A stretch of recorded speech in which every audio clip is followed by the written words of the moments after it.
झालं सभागृहात स्वीकृत सदस्याची देखील निवड होती. उपनगराध्यक्षाची निवड बिनविरोध झाली, त्याबद्दल मला काही बोलायचं नाही आहे. परंतु स्वीकृत सदस्याची 5 सदस्य संख्या आपल्या बीडच्या नगरपालिकेसाठी मंजूर आहे. त्याच्यामध्ये 53 सदस्य डिवायडेड बाय 5 असं केलं तर 10.6 हा आकडा येतो. 10.6नी प्रत्येक गटाचे जे सदस्य आहे त्याला डिवाईड करायचं असतं. त्यानुसार जी राष्ट्रवादी घडीचा जो गट आहे त्यांचा 2.35 असा नंबर येतो. भारतीय जनता पार्टीचा 1.42 असा नंबर येतो, 4-1. आणि जी तुतारी आहे त्यांचा आहे 1.22. तर पहिल्या पूर्णांकानुसार घड्याळाला 2 सदस्य, भारतीय जनता पार्टीला 1 सदस्य आणि तुतारीला 1 सदस्य, हे क्लिअर आहे. राहिला प्रश्न 1 सदस्याचा.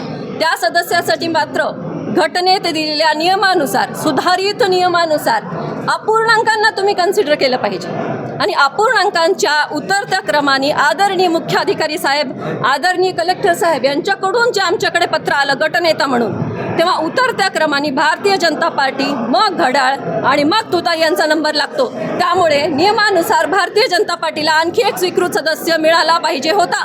परंतु पीठासीन अधिकारी नगराध्यक्ष असल्यामुळे नगराध्यक्षा मॅडमनी पहिल्याच बैठकीत दबावाला बळी पडून न्यायिक भूमिका त्यांची असायला पाहिजे ती त्यांनी मांडली नाही आणि भारतीय जनता पार्टीवर अन्याय करून त्यांचा एक स्वीकृत सदस्य आमचा कमी केला आणि जो घड्याळाचाच गट आहे त्यांचा एक स्वीकृत सदस्य वाढवला आणि त्यांचे 3 केले.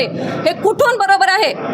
आम्ही यासाठी शासनाकडे नगराध्यक्ष मॅडमच्या विरोधात तक्रार करणार आहोत. त्यांना हे माहिती नाही आहे की हे असे निर्णय घेणे जे नियमानुसार चुकीचे आहेत हे त्यांना अपात्रतेकडे घेऊन जाऊ शकतात. त्याचा सिरियसनेस त्या मॅडमला नाही आहे.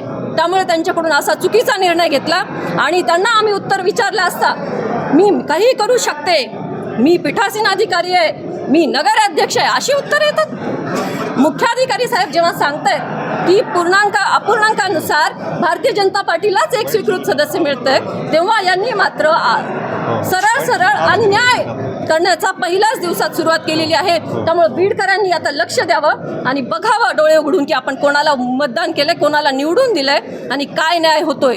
ही तर सुरुवात आहे. परंतु मी भारतीय जनता पार्टीची गटनेता म्हणून सगळ्यांना आश्वस्त करू इच्छिते की आम्ही यांच्या कुठल्याच गोष्टींना थारा देणार नाही आणि प्रत्येक अन्यायाविरोधात आम्ही लढणार म्हणजे लढणार. धन्यवाद.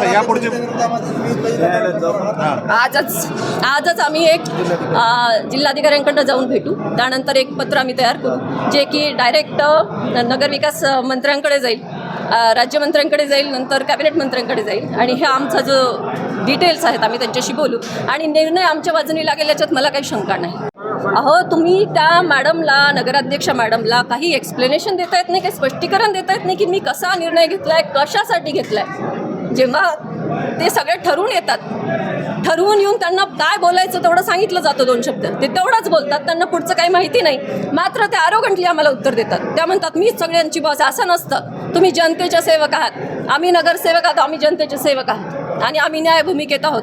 आणि त्यांनी जेव्हा नगराध्यक्षपद स्वीकारलं तेव्हा त्यांनी हे लक्षात ठेवलं पाहिजे की त्या सगळ्या नगराच्या आहेत, कुठल्या एका पक्षाने एका गटाच्या नाहीत.